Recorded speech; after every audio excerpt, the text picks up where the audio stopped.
नमस्कार. मी ॲडव्होकेट श्रीरंग चौधरी परखड मतमध्ये आपलं स्वागत. आज विषय मराठा आरक्षणाचा पुन्हा एकदा. बऱ्याच दिवसांनी मराठा आरक्षणाविषयी ची काही बातमी आली. अर्थात अ, गेली 4-5 वर्ष सातत्याने त्याच्यापेक्षा जास्ती सातत्याने रोज मराठा आरक्षणाविषयी काहीतरी एक बातमी चालते. कुठली ना कुठली. पण 5 मे 2021 रोजी मराठा आरक्षण सुप्रीम कोर्टाने रद्द केल्यानंतर मराठा उमेदवारांचं परीक्षेमध्ये ज्या पदभरत्या झाल्या होत्या, त्या पदभरत्यांमध्ये मराठा उमेदवारांचं समायोजन कसं झालं, कसं करावं याच्याविषयी अनेक वार सरकारला धोरण निश्चिती करावी लागली. त्याच्याविषयी अनेक शासन निर्णय निघाले आणि मग ही भरती प्रक्रिया कशी राबवणार, ह्याच्याविषयी काय करणार? मराठा आरक्षणामुळे किंवा मराठा आरक्षणाच्या स्थगितीमुळे आणि कोविड परिस्थितीमुळे एम-पी-एस-सीची पदभरती प्रक्रिया रखडली होती.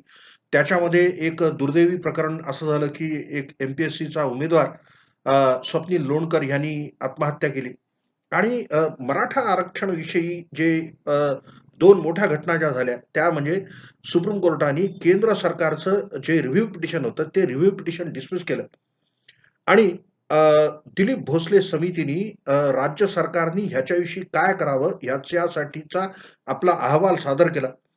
त्याच्यानंतर बरेच आढेवेढे घेतल्यानंतर कशासाठी इतका उशीर लागला, त्याच्याविषयी कुठले एक्सप्लेनेशन न देता एक बातमी पसरवली गेली, की राज्य सरकारतर्फे रिव्ह्यू पिटिशन सादर केले आणि ते रिव्ह्यू पिटिशन सादर करायला वेळ का लागतोय, तर गायकवाड आयोगाच्या अहवालासोबत जे काही कागदपत्र जोडलेले होते, अनेक्षर्स होते, सहपत्र त्याच्याबरोबरचे, त्यांचं ट्रान्सलेशन नव्हतं झालं. ते ट्रान्सलेशन सुप्रीम कोर्टासमोर नव्हतं. ते ट्रान्सलेशन सोबत जोडून रिव्ह्यू पिटिशन सादर केली आहे सुप्रीम कोर्टामध्ये. अर्थात महाराष्ट्र राज्याची रिव्ह्यू पिटिशन जी आहे, ती केंद्र सरकारच्या रिव्ह्यू पिटिशनपेक्षा वेगळ्या धर्तीवर. केंद्र सरकारचं रिव्ह्यू पिटिशनमध्ये म्हणणं एवढंच होतं, की राज्य सरकारांना आरक्षण देऊ करण्यासाठी किंवा एखादा समाज मागास आहे, एखादा वर्ग मागास आहे, असं डिटरमाइन करण्याची, असं निर्धारित करण्याचा अधिकार 102व्या घटना दुरुस्तीनंतर सुद्धा अबाधित राहिलाय आणि हेच केंद्र सरकारचं म्हणणं होतं कोर्टासमोर. पण ते कोर्टाने मान्य नाही केलं. कोर्टाने स्प्लिट व्हर्डिक्ट दिलं. 3 विरुद्ध 2 असा न्यायमूर्तींच्या त्या खंडपीठाने, घटनापीठाने निकाल असा दिला, की एस-सी-बी-सी म्हणजे social and educationally backward classes, सामाजिक व शैक्षणिकरित्या मागास वर्गाची ओळख करण्याचे अधिकार फक्त राष्ट्रपतींना असतील. कारण ती एक यादी 102व्या घटना दुरुस्तीनुसार 342 अ ची एक यादी अ, अपेक्षित आहे राष्ट्रपतींनी करावी म्हणून. आणि त्या यादीमध्ये कुठल्या जाती असतील किंवा कुठले वर्ग असतील हे ठरवण्याचा अधिकार सर्वस्वी राष्ट्रपतींना आहे. त्याच्यामध्ये राज्यांचा काही हस्तक्षेप नाही, असं सुप्रीम कोर्टाने सांगितलं होतं. त्याच्या विरुद्ध केंद्र सरकारने रिव्ह्यू पिटिशन दाखल केलं होतं. ते रिजेक्ट झालं. आता केंद्रामध्ये हालचाली अशा सुरू आहेत आणि त्याबाबतचे संबंधित जे मंत्री आहेत, त्या मंत्र्यांनी असं विधान केलं, हे संसदेचं सत्र जे पावसाळी सत्र आहे, संसदेचं मान्सून सेशन हे सुरू होण्याच्या आधी अ, ह्या कदाचित याच सत्रात राज्यांना अधिकार पुनश्च बहाल करण्यासाठी काही संवैधानिक तरतुदी करण्यात येतील, अशी एक बातमी पसरली आणि ते पुरेसं नाहीये, असा एक स्टान्स फार आधीपासून राज्य सरकारतर्फे मराठा आरक्षण उपसमितीचे अध्यक्ष म्हणून श्री अशोक चव्हाण पुढे करतायत, की केवळ राज्यांना अ, आरक्षण देऊ करण्याचे अधिकार देण्यासाठीची तरतूद करून पुरेसा नाहीये. 50% ची जी मर्यादा आहे, त्या 50% मर्यादेच्या वर जाऊन आरक्षण देऊ करण्यासाठी तशी संवैधानिक दुरुस्ती करून राज्यांना 50% ची मर्यादा क्रॉस करण्याचे अधिकार द्यावेत. किंबहुना 50% जी मर्यादा आहे ती वाढवावी संवैधानिक दुरुस्ती करून. याची प्रॅक्टिकेबिलिटी काय याच्याविषयीचा हा व्हिडिओ, की मराठा आरक्षणाशी संबंधित ही दिल्लीवारी आहे, ह्या भेटीगाठी आहेत. आज बातम्या आल्या पेपरमध्ये, की त्यांनी संजय राऊतांशी भेट घेतली. इतर कोण्या खासदाराशी भेट घेतल्याचं नाही, पण त्याच्यानंतर संजय राऊतांचं स्टेटमेंट आलं. संजय राऊत अर्थात शिवसेनेचे राज्यसभेतले खासदार आहेत. शिवसेनेचे स्वतःचे खासदार आहेत काही दिल्लीमध्ये पार्लमेंटमध्ये आणि त्यांना सुद्धा श्री उद्धव ठाकरे मुख्यमंत्री आणि पक्षप्रमुख शिवसेना यांनी असं सांगितलंय, की त्यांनी प्रयत्न करावेत मराठा आरक्षणासाठी जे काय आवश्यक आहे ते करण्याचे, असं संजय राऊतांनी स्टेटमेंट केलं आहे. आणि हे काय प्रयत्न आहेत? तर म्हणजे what is the purpose of Shri Ashok Chavan's visit to Delhi. दिल्लीला अशोक चव्हाणांना काय पाहिजे? तर ते असं पाहिजे, की 50% ची मर्यादा अर्थात याच्याविषयी उद्धव ठाकरे माननीय मुख्यमंत्री महाराष्ट्र राज्य त्यांच्या कॅबिनेटमधल्या काही सदस्यांसह माननीय राज्यपालांकडे भेटायला गेले होते. तिथं त्यांनी एक माननीय राष्ट्रपतींना द्यायला एक पत्र दिलं आणि त्याच्यानंतर जूनमध्ये अ, दिल्लीमध्ये जाऊन मुख्यमंत्री, उपमुख्यमंत्री आणि मराठा आरक्षण उपसमितीचे अध्यक्ष श्री अशोक चव्हाण हे पंतप्रधानांना सुद्धा भेटले आणि त्यांनी मराठा आरक्षणाविषयी काय केंद्र शासनाने काही भूमिका घ्यावी. भूमिका घ्यावी हा एक परवलीचा शब्द आलाय, की केंद्र शासनाने भूमिका घ्यावी. आता ही योग्य संधी आहे. आता उत्तम संधी आहे केंद्राने करावी. केंद्राने उत्तम संधी वगैरे काहीच नाही. संधीच घेतली नाही. कारण केंद्राला घेणं-देणंच नाहीये. हे एक महत्वाचं आहे, की मराठा आरक्षण रद्द झाल्यापासून केंद्र सरकारकडून कुठल्याही प्रकारे याच्याविषयी वाच्यताच झाली नाही. केंद्र सरकारतर्फे किंवा कायदा मंत्र्यात जे होते रविशंकर प्रसाद, आता ते बदललेत कायदेमंत्री. पण केंद्रीय कायदे मंत्र्यांनी, पंतप्रधानांनी किंवा इतर कुठल्याही केंद्रातल्या संबंधित व्यक्तीने मराठा आरक्षण विषयक कुठलंही भाष्य केलेलं नाही. हे महत्वाचं असं ठरतं, की गेले 1 महिनाभर साधारण मराठा आरक्षणाविषयी भाजप सुद्धा शांत आहे महाराष्ट्रामध्ये. जे उत्तम संकेत आहे. हा उत्तम संकेत आहे, की जे गप्पा गोष्टी करण्यामध्ये फार मशगूल होते मराठा आरक्षणाविषयी, ते सगळे नेते भाजपचे जे आहेत, ते मराठा आरक्षणाविषयी आता चिडीचूप आहेत. मराठा आरक्षणाविषयी कोणीही बोलत नाहीये. जे योग्यच आहे. सुप्रीम कोर्टाने सांगितलं, की मराठा आरक्षण अवैध आहे. सुप्रीम कोर्टाने सांगितलं, की मराठा जात मागास नाहीये आणि त्याच्यासाठी त्यांनी गायकवाड आयोगाने जो अहवाल दिला होता, की मराठा जात मागास आहे. मराठा जातीचं पर्याप्त प्रतिनिधित्व शिक्षणामध्ये व नोकऱ्यांमध्ये नाहीये. हे निष्कर्ष सुप्रीम कोर्टाने खोडून काढले. अनेक ह्याच्या आधी केंद्रीय व राज्य मागासवर्गीय आयोगांनी मराठा जातीचा समावेश इतर मागासवर्गीयांमध्ये नाही होऊ शकणार असा निर्वाळा दिला होता. कारण मराठा समाज हा प्रगत आहे आणि मराठा समाजाचं पुरेसं प्रतिनिधित्व सेवांमध्ये आणि शिक्षणामध्ये आहे, असं ह्याच्या आधीच्या अनेक आयोगांनी म्हणजे आयोगाला संवैधानिक, वैधानिक दर्जा असतो. त्या आयोगांनी असं सांगितलं होतं, की मराठा जात प्रगत आहे. त्याच्या विपरीत गायकवाड आयोगाने 2018 मध्ये जो अहवाल सादर केला, त्याच्यामध्ये माहितीचं संकलन केलं. जे आलेख होते, त्याच्यामध्ये जे तक्ते वापरले होते, त्यांचं जे संकलन होतं, यांचं वाचन करून सुप्रीम कोर्टाने असं सांगितलं, की गायकवाड आयोगाचा अहवाल बरोबर असेल, त्याच्या योग्यतेविषयी आम्हाला काही डिस्प्यूटच करायचं नाही. पण त्याच्याद्वारे, त्या डाटाद्वारे, त्या सांख्यिकीद्वारे काढलेले जे निष्कर्ष आहेत 2, की मराठा जात अप्रगत आहे आणि मराठा जातीचं पर्याप्त प्रतिनिधित्व नाहीये शिक्षणामध्ये आणि नोकरीमध्ये, हे त्यांनी खोडून काढलं आणि हे सप्रमाण खोडलेलं आहे सुप्रीम कोर्टाने आणि त्याच्यामुळं आता कुठला डाटा नवीन व्हावा म्हणजे ही स्टेप्स ते राज्यसभेचे खासदार, राष्ट्रपती नियुक्त राज्यसभेचे खासदार श्री संभाजीराजे भोसले यांनी वारंवार सांगितलं वेगवेगळ्या प्रेस कॉन्फरन्समध्ये आणि ती एक भूमिका त्यांनी विशद केली, की आता आपल्याला काय-काय करायला पाहिजे. पैकी एक, की रिव्ह्यू पिटिशन सादर करायला पाहिजे. त्या रिव्ह्यू पिटिशनचं काय झालं? आज आज आपण 21 जुलै, 22 जुलैला बोलतोय आपण आणि त्या रिव्ह्यू पिटिशनचं काय झालं ह्याच्याविषयी सगळी संदिग्धता आहे. ते दाखल झालं कधीतरी 2 मे, आज 22 जुलै. केंद्र सरकारचं रिव्ह्यू पिटिशन सादर झालं 13 मेला. काय ते सुप्रीम कोर्ट सुरू झाल्यानंतर पहिल्या दिवशी 28 जूनलाच त्याचा निकाल लागला. ते फेटाळलं गेलं आणि त्याच्यामध्ये ते जे काय जो निकालपत्र आहे, सुप्रीम कोर्टाने केंद्र सरकारच्या रिव्ह्यू पिटिशनच्या बाबतीत दिलेलं ते इतकं त्रोटक आहे.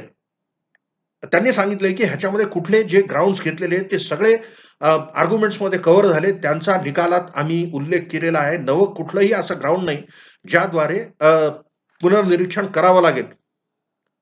तर तेच केंद्र राज्य सरकारच्या पिटिशन सुद्धा होणार आहेत. हे माहिती आहे सगळ्यांना, की ती केवळ औपचारिकता आहे आणि ह्याची वाच्यता, ह्याच्याविषयी स्पष्ट भूमिका आपली काय आहे, हे श्री अशोक चव्हाण, मराठा आरक्षण उपसमितीचे अध्यक्ष वारंवार हे करणं, की he is not just another minister. ते केवळ एक वेगळे मंत्री नाहीयेत. ते माजी मुख्यमंत्री राहिलेले आहेत.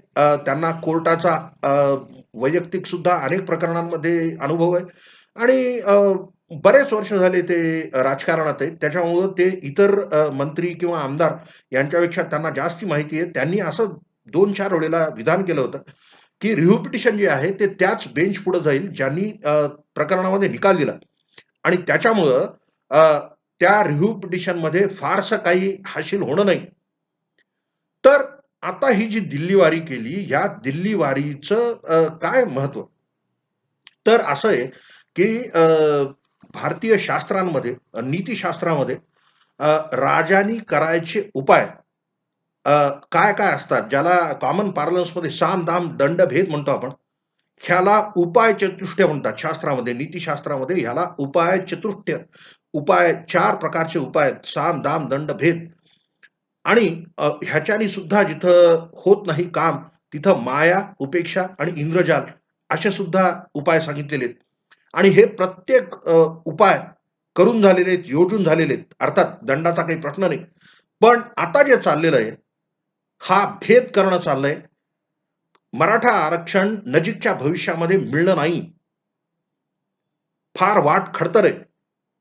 ते कसं करायचं, काय करायचंय तो वेगळा प्रश्न आहे. पण हे जे चाललेलं आहे, की संवैधानिक दुरुस्ती करून 50% ची मर्यादा वाढवावी, त्याच्याविषयी सांगणं असं, की संविधानामध्ये 50% ची तरतूद नाहीच आहे मुळात. ते संविधानामध्ये आरक्षणाचा आकडा इतके टक्के असावा, ते केवळ आर्थिक दृष्ट्या दुर्बल ई-डब्ल्यू-एस आरक्षणाविषयी सांगितलंय, की it should be A maximum of 10%. कमाल मर्यादा त्याची 10% सांगितली आहे. किती टक्के द्यावं ते राज्यांच्या विवेकावर सोडलंय. केंद्राने 10% लागू केलं स्वतः. पण बाकी ठिकाणी राज्याच्या विवेकावर आहे, की आरक्षणाची मर्यादा काय असावी? ई-डब्ल्यू-एस आरक्षण 10%. 50% च्या वरचं आरक्षण चालणार नाही असं सुप्रीम कोर्टाने परवा म्हणजे 5 मे 2021 मध्ये मराठा आरक्षणाचा जो निकाल आला, मराठा आरक्षण अवैध ठरवलं, तेव्हा 5 मे 2021 ला सुप्रीम कोर्टाने असं सांगितलं, की 50% मर्यादेचा भंग होणार नाही. 50% मर्यादा ठरवणारा इंदिरा साहनीचा जो न्याय निर्णय आहे, त्याच्या पुनर्निरीक्षणासाठी त्याच्यापेक्षा मोठ्या बेंचकडे म्हणजे 11 न्यायाधीशांच्या बेंचकडे हे प्रकरण पाठवण्याची आवश्यकता नाही. Indira Sahni is good law. Indira Sahni मधला कायदा, इंदिरा साहनी मधला निर्णय 50% चा तोच भारताचा कायदा आहे. अर्थात तो कायदा that is not amenable to constitutional amendment. संवैधानिक दुरुस्ती करून ती मर्यादा वाढवता येत नाही, कारण ती मर्यादा संविधानातच नाहीये ती.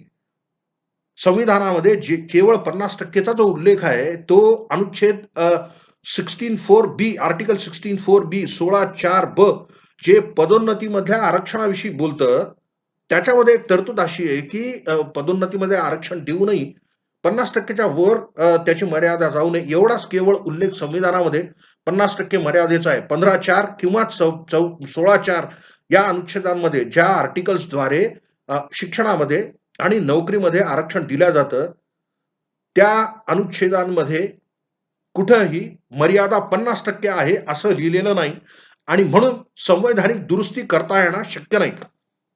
नाहीतरी एखाद्या राज्यातल्या एखाद्या जातीसाठी अ, संसदेने ती कवायत करावी संविधान दुरुस्तीची, ही अपेक्षाच मुळात अयोग्य आहे आणि ही अनुचित आहे. ही अशी मागणी करणं, जेव्हा अनेक विषय आहेत केंद्रासमोर, ही मागणी करायची जाऊन हा सगळा दिखावा आहे. आणि हे सगळं कशासाठी चाललंय ते राजकारणाचा भाग झाला तो. पण काही गोष्टी ठळकपणे ज्या दिसून येतात त्या अशा, की मराठा आरक्षण रद्द झाल्याचं कागदोपत्री अंमल जरी झाला तरी प्रत्यक्षात आज आज आत्ता हा व्हिडिओ करण्याआधी काही बातम्या आल्या की एमपीएससीचे काही रिझल्ट्स रिवाईज झाले. म्हणजे ते रिझल्ट्स रिवाईज झाले तर त्या पदांसाठीच्या नियुक्त्यांचा मार्ग मोकळा झाला. अर्थात त्याच्याविषयी सुद्धा अनेक कज्जे खटले होणार आहेत. म्हणजे मराठा आरक्षण देऊ केलं आणि ते लागू करू द्या म्हणून गळ घालून त्या आरक्षणाला स्थगिती मिळण्यापासून वाचवलं कोर्टामध्ये, हायकोर्टामध्ये. आणि हे सांगणं महत्वाचं आहे की हा घटनाक्रम फार कोणाला माहित नाहीये.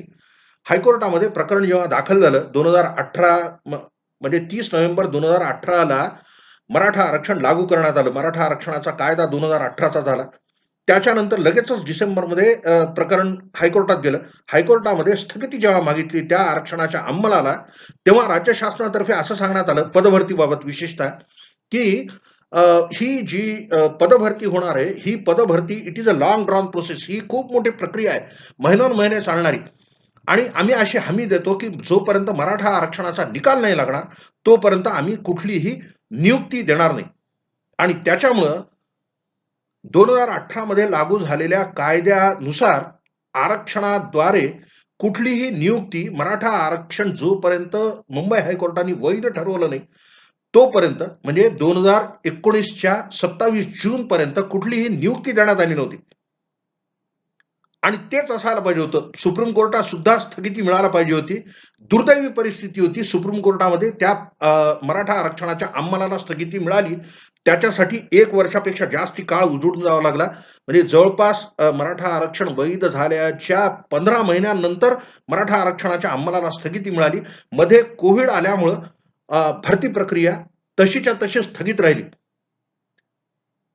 पण अनेक ठिकाणी मराठा आरक्षणाद्वारे नेमणुका झाल्या. आता परिस्थिती अशी आहे की काही विद्यार्थी मराठा आरक्षणाद्वारे ज्यांना नियुक्तीपत्र दिलं गेलं, असे उमेदवार त्यांचं जी नियुक्ती आहे, ती नियुक्ती सुप्रीम कोर्टाने प्रोटेक्ट केली. त्या वैध आहेत असं सांगितलं. पण इतर अनेक भरती प्रक्रिया आहेत ज्याच्यामध्ये मराठा आरक्षणाद्वारे निवड यादी झाली होती तयार, तरी सुद्धा नियुक्तीपत्र देता येणार नाही. त्याच्याविषयीचं समायोजन शेवटचं जो जी-आर निघाला, 6 जुलैला एक जी-आर निघाला, 15 जुलैला एक जी-आर निघाला आणि कागदोपत्री अंमल ते सांगितलं की कागदोपत्री अंमल मराठा आरक्षण रद्द झाल्याचा आत्ता कुठं झालाय. आणि हे the ink has not dried on the judgement of the supreme court. Supreme कोर्टाने मराठा आरक्षण अवैध ठरवलं. 2018 मध्ये गायकवाड आयोगाने दिलेला निष्कर्ष की मराठा जात मागास आहे आणि त्यांचं पर्याप्त प्रतिनिधित्व नाही, हे दोन्ही मुद्दे खोडून काढले सुप्रीम कोर्टाने 2021 मध्ये, मे मध्ये. आणि पुन्हा कवायत सुरू झाली आहे की मराठा आरक्षणासाठी निरंतर प्रयत्न करत राहील. मराठा आरक्षण द्यायचं ही राज्य सरकारची भूमिका आहे. तर ठीक आहे, ते राज्य सरकारने काय ठरवावं ते राज्य सरकारचा धोरणाचा भाग येतो. परिस्थिती अशी आणि हे समजून घेतलं पाहिजे सगळ्यांनी की हे मराठा आरक्षणाचं प्रकरण जे आहे, हे आता तेव्हा जे 2014 मध्ये जे झालं किंवा 2018 मध्ये जे झालं, ती परिस्थिती आता येणं नाही.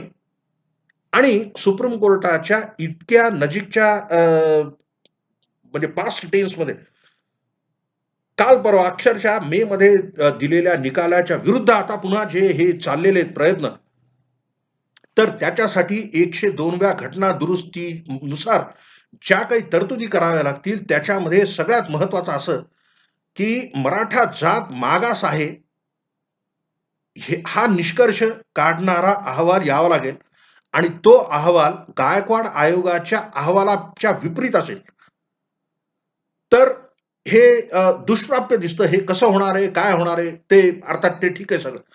पण आरक्षणाचं मूळ जे धोरण होतं की पर्याप्त प्रतिनिधित्व नसलेल्या वंचित घटकाला, ज्याला सामाजिक वंचनेमुळं शैक्षणिकरित्या मागास राहावं लागलं, अशा जातींना पर्याप्त प्रतिनिधित्व मिळावं म्हणून नोकरी व शिक्षणामध्ये देऊ करण्यात आलेलं आरक्षण, हा जो उपाय सांगितला आहे संविधानामध्ये, तो आम्हाला या एका जातीला द्यायचा आहे. अनेक आयोगांनी ज्या जातीला ठरवले की ती जात मागास नाहीये, त्यांना आम्हाला द्यायचंय आणि त्याच्यासाठी आम्ही आता मागासवर्गीय आयोगाकडून अहवाल मागू आणि ते जस्टिफाय करू. इतकंच नाही, तर केंद्रामध्ये जाऊन त्याच्याविषयी घटना दुरुस्ती सुद्धा करायला लावू. हे सगळं जे सोपं वाटतंय ते फक्त ह्याच्यासाठी, की राजकारणामध्ये जे मंत्र्या-संत्र्यांच्या तोंडी बोलल्या जातं, ते नॉर्मलाईज होतं. हा क्रांतिकारी विचार आहे. हे जे चाललेलं आहे सगळं हे, की राज्याचं धोरण आहे, की ह्यांना आरक्षण द्यायचंय. कोर्टाच्या निकालाच्या विपरीत, आयोगांच्या निष्कर्षाच्या विपरीत यांना मागास ठरवून आम्हाला आरक्षण द्यायचंय. कारण की पॉलिटिकली एक्सपेडायंट आहे. राजकीय दृष्ट्या सोयीचं आहे की मराठा आरक्षणाचा विषय सतत गाजत राहावा आणि ह्याचा पर्यवसान काय व्हायचं तेच होणार आहे. याच्याविषयी सुद्धा अ, ही जी कवायत आहे आता 102व्या घटना दुरुस्तीनंतर जी कवायत आहे, ती खूप लाँग ड्रॉन प्रोसेस आहे. त्याच्या जे वाटतं, जे जाणवतं, ते किमान किमान वर्षांचा हिशोब आहे त्याच्यामध्ये. वर्षांचा हिशोब म्हणतोय मी. हे काय 1-2 महिन्यात किंवा जे मागणी करतात ना ओबीसी आरक्षण जे रद्द झालं राजकीय, एम्पिरिकल डाटा मागवा. एम्पिरिकल डाटा या एजन्सीकडून मागवा, त्या एजन्सीकडून मागवा. राज्य सरकारला वाटलं तर 2 महिन्यात करता येईल. हे असं महिन्यांचा वगैरे खेळ मराठा आरक्षणाविषयीचा राहिला नाही दुर्दैवाने. मराठा आरक्षणाविषयी इतकं पाणी वाहून गेलंय, इतके घटना झाल्यात, इतकं सगळं झालंय मराठा आरक्षणाविषयी, की मराठा आरक्षण मिळू शकतं आणि त्याच्यासाठी आम्ही प्रयत्न करतोय. हे जर कोणी सांगत असेल सरकारतर्फे अधिकृतरित्या, तर ते खोटं सांगणं चाललंय आणि म्हणून त्या उपायचतुष्टयाचं सांगितलं. तो भेद आहे. मराठा आरक्षण मिळणार हा भेद आहे. हे सत्य नाही हे. आणि त्याच्यासाठी म्हणून का होईना सामंजस्याची भूमिका सगळ्यांनी घेतली पाहिजे. मी जेव्हा सुप्रीम कोर्टाने निकाल दिला 5 मे रोजी, त्याच्यानंतर सांगितलं, की मराठा आरक्षण रद्द झाल्याचा स्वीकार केला पाहिजे. स्थगिती जेव्हा आली, तेव्हा जे दुर्दैवी उद्गार संबंधित मंत्र्यांच्या तोंडून बाहेर पडले, की हा जो निकाल आहे अनपेक्षित आहे, धक्कादायक आहे. का अनपेक्षित आहे? का धक्कादायक आहे? सुप्रीम कोर्टामध्ये एक प्रकरण आहे. सुप्रीम कोर्ट असा तरी निकाल देईल, तसा तरी निकाल देईल. स्थगिती द्यावी की न द्यावी ह्याच्यावर कोर्टामध्ये बहस झाली, युक्तिवाद झाले दोन्ही पक्षांकडून. त्या युक्तिवादानंतर ठीक आहे ना, कोर्ट ठरवेल की द्यायचं की नाही द्यायचं. पण कोर्टाचा निकाल अ, अव्यवहार्य आहे किंवा कोर्टाचा निकाल आम्हाला स्वीकारायचा नाही, कारण आम्हाला स्वीकारायचा नाही. कारण तो आम्हाला कन्व्हिनियंट नाहीये. ही जी भूमिका आहे, ह्या दुर्दैवी भूमिकेमुळं राज्य सरकार आज अडकलंय आणि कधीतरी अ, हे राज्य सरकारलाच हे फार मोठं आव्हान आहे आता, की हे कसं-कसं ह्याच्या पुढं जायचं. पण जे काय चाललेलं आहे, हे योग्य चाललेलं नाही आणि ह्याच्यासाठी म्हणून अ, ठीक आहे, संसदेमधली संविधान दुरुस्ती करावी वगैरे, वगैरे हे बोलायला सगळं सोपं जातं. It is not so easy. पण प्रयत्न करत राहतील. तर ते प्रयत्न ज्याला त्याला रखला. सत्य परिस्थिती काय आहे हे सांगणं माझं काम आहे. मला जे वाटतं ते मला असं वाटतं, की तत्त्वाच्या आधारे बोलतो मी आणि जी भूमिका आहे ती भूमिका योग्य नाही हे माझं मत आहे. राज्य सरकारची भूमिका योग्य नाही. मराठा आरक्षण रद्द झालं. मराठा जातीचा समावेश ओबीसीमध्ये करावा, अशी आता मराठा समाजाचा एक फार मोठा घटक अशी मागणी करतोय, की ओबीसीमध्ये मराठा जातीचा समावेश करावा. ते योग्य की अयोग्य हे अर्थात हे कसं-कसं घटनाक्रम होतो त्याचं राज्य सरकारचं काय धोरण आहे त्याच्याविषयी हा राज्य सरकारचा भाग आहे. सत्य परिस्थिती ही, की मराठा आरक्षण नजीकच्या भविष्यामध्ये प्रत्यक्षात येऊ शकणार नाही. अ, आपण हे ऐकून घेतलं धन्यवाद. आज अनेक ठिकाणी व्हायरल झाली ही जी न्यूज आहे, की श्री अशोक चव्हाण गेले दिल्लीला आणि त्यांनी भेटीगाठी घेतल्या. ठीक आहे, भेटीगाठी घेतल्या. या सत्रामध्ये मराठा आरक्षणाविषयी कुठलाही अजेंडा कार्यक्रम पत्रिकेवर नाहीये असं समजतं. अ, अजून लोकसभेचं सत्र अजून पुढे चालणार आहे. पुढं काय-काय होतं भविष्यात ते बघण्यासारखं राहील. आपण हे ऐकून घेतलं धन्यवाद. मी ॲडव्होकेट श्रीरंग चौधरी. आपल्याला माझे व्हिडिओ आवडत असतील, माझ्या परखड मत चॅनलला सबस्क्राईब करा. अ, परखड मत नावाप्रमाणे मी माझं मत मांडतोय. आज हे जे चाललंय, हे कुठली परिस्थितीचं काही अ, जे काय काय म्हणू एनालिसिस किंवा विश्लेषण मला जसं कळतंय तसं करतोय. पुन्हा एकदा चॅनलचं नाव परखड मत आहे आणि परखडपणेच बोलत असतो. आपण ऐकून घेता. धन्यवाद.